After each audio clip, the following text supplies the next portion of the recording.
स्वागत है सभी क्यूरियस माइंड्स का जानी नेचर क्यूरियोसिटी के नए वीडियो में। और आप जैसा कि देख रहे हो, आज एक बहुत ही सुंदर स्ट्राइकिंग कलर वाला मॉथ हमारे सामने है और इस स्पीसीज़ के बारे में बात करेंगे।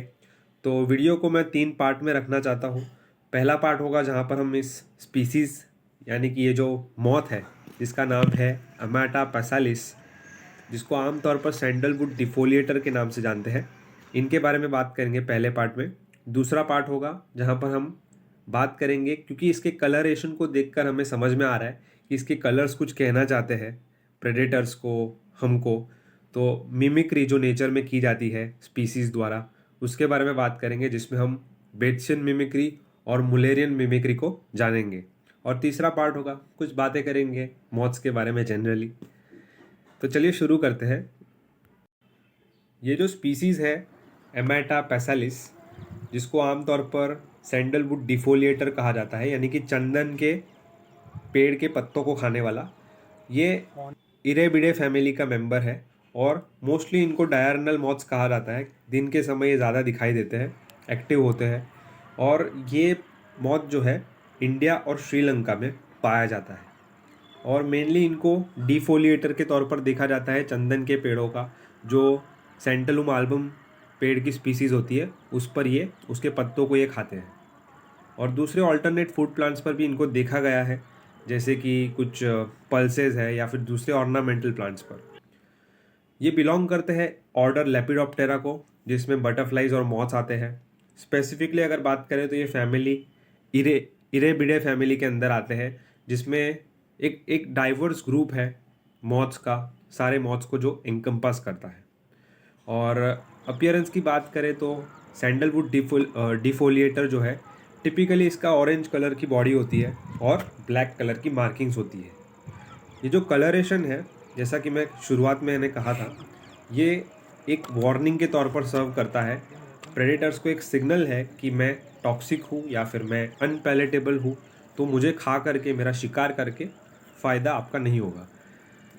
तो ये स्पीसीज़ जो है ये इंडिया के कई रीजन्स में देखी जाती है, ख़ास तौर पर जहाँ पर चंदन यानी कि सैंडलवुड के पेड़ ज़्यादा दिखाई देते हैं। और क्योंकि ये अट्रैक्ट होते हैं सैंडलवुड के पत्तों पर, और ये जो प्लांट्स होते हैं, दूसरे प्लांट्स, जो भी प्लांट इनके लार्वा को होस्ट कर सके, ऐसे प्लांट्स पर ही अट्रैक्ट होते हैं। और दूसरे मॉथ्स की तरह सैंडलवुड डिफोलिएटर जो है, इसमें भी एक कंप्लीट मेटामॉर्फोसिस हमको देखने मिलता है, जिसमें अंडे से लार्वा यानी कैटरपिलर, उस पे से उसके बाद जो है प्यूपल स्टेज और फिर एडल्ट स्टेज हमको देखने मिलता है। लार्वा जो है फीड करता है चंदन के पत्तों पर और दूसरे होस्ट प्लांट्स के पत्तों पर, और जब प्यूपेटिंग के पहले और फिर प्यूपेटिंग के बाद इमर्ज कर 2 से 3 महीने तक ये ज़िंदा रहते हैं। और इनकी लाइफ इससे भी ज़्यादा लंबी हो सकती है। मेटिंग के बाद जो है फीमेल जो है ये अंडे देती है, 305 अंडे देती है अपने लाइफ स्पैन में। और इनका जो तो कलर देख के लगता है कि ये बहुत हार्मफुल है या डेंजर है, टॉक्सिक है प्रेडेटर्स के लिए। लेकिन अमाटा पैसालिस जो है ये एक हार्मलेस वॉस्प मॉथ होते हैं। और वॉस्प मॉथ इनको कहा जाता है क्योंकि ये बिलोंग करते हैं ट्राइब को, मॉथ्स की ट्राइब को, जिसमें बहुत ज़्यादा ब्राइटली कलर्ड स्पीसीज़ होती है। और जैसा कि इनका नाम सजेस्ट करता है, ये अपोजमेटिक कलर्स को अडॉप्ट करते हैं, जैसे लाल, रेड, ऑरेंज, येलो।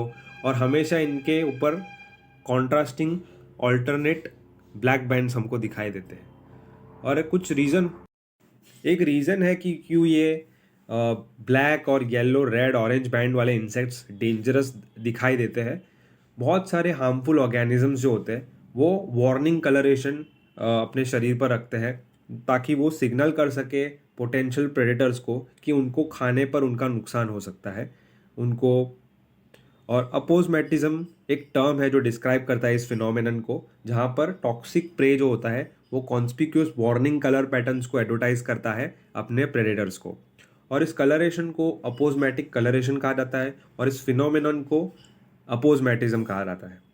तो ये जो अपोजमेटिक स्पीसीज होती है वो हाईली विजुअली कॉन्स्पिक्यूस और स्टैंड आउट करती है अपने बैकग्राउंड से, और डिफरेंट क्रोमेटिक कॉन्ट्रास्ट हमें दिखाई देता है, ये इनको विजुअली बहुत ज़्यादा स्ट्राइकिंग बनाता है। जो मोस्ट अपोजमेटिक स्पीसीज़ होती है वो सेकेंडरी डिफेंस मैकेनिज्म्स पोजेस करती है और जनरली इनको अनपैलेटेबल माना जाता है और एक नेस्टी टेस्ट वाला माना जाता है। इनके कैरेक्टरिस्टिक फाउल टेस्ट के अलावा कुछ स्पीसीज़ होती है उनमें दूसरे डिफेंसेस भी हमको देखने मिलते हैं, जैसे कि वेनम, जैसे कि कोरल स्नेक्स में, हनी बीज में, और दूसरे केमिकली इक्विप्ड डिफेंसेस होते हैं जैसे कि बॉम्बार्डियर बीटल में। तो ये स्पीसीज़ जो हमारी है आज की अमाटा पैसालिस, ये मिमिक करती है। अब अपोजमैटिज्म के बाद बात करते हैं टाइप्स ऑफ मिमिक्री की। तो दो प्रकार की मिमिक्री हमको इकोलॉजी में देखने मिलती है। कुछ स्पीसीज़ अडॉप्ट करती है, जैसे कि जब भी हार्मलेस स्पीसीज़ जो होती है वो मिमिक करती है हार्मफुल स्पीसीज़ को, उनको कॉपी करने की कोशिश करती है। इनको जो है बेट्सियन मिमिक्री कहा जाता है। और बेट्सियन मिमिक्री के अंदर मैं आपको एग्जांपल दूँ तो जब भी हार्मलेस प्रे जो स्पीसीज़ होती है, जैसे हमारा अमाटा है, वो इवॉल्व करता है इस तरीके से ताकि वो रिजेंबल कर सके दूसरे हार्मफुल स्पीसीज़ को। बेट्सियन मिमिक्री रिफर करती है कॉन्वर्जेंस, जब भी पैलेटेबल मिमिक स्पीसीज़ डिसटेस्टफुल मॉडल्स को मिमिक करती है। कुछ स्पीसीज़ होती है वो इस तरीके से इवॉल्व होती है ताकि वो बेट्सियन मिमिक्स बन सके अपोजमेटिक स्पीसीज़ की। ये प्रोसेस जो है मिलियंस ऑफ ईयर्स में होता है। और सिमिलरली जो प्रेडेटर्स होते हैं ऐसे हार्मफुल स्पीसीज़ के, वो सीख जाते हैं कि इनसे दूर रहना है। और ये सीखना बार बार सीखने से पूरे साल ये इनसे दूर रहते हैं। सीधी सिंपल बात है, अगर आपको कोई पूछे बेट्सियन मिमिक क्या होता है तो आपको सिंपल बताना है उनको कि जब भी the prey of my predator is my friend. अब बात करते हैं मुलेरियन मिमिक्री की। तो मुलेरियन मिमिक्री जो ऐसी होती है जहाँ जो बेट्सियन मिमिक्री से थोड़ी अलग होती है, जहाँ पर दोनों स्पीसीज़ जो होती है वो हार्मफुल होती है, अनपैलेटेबल होती है।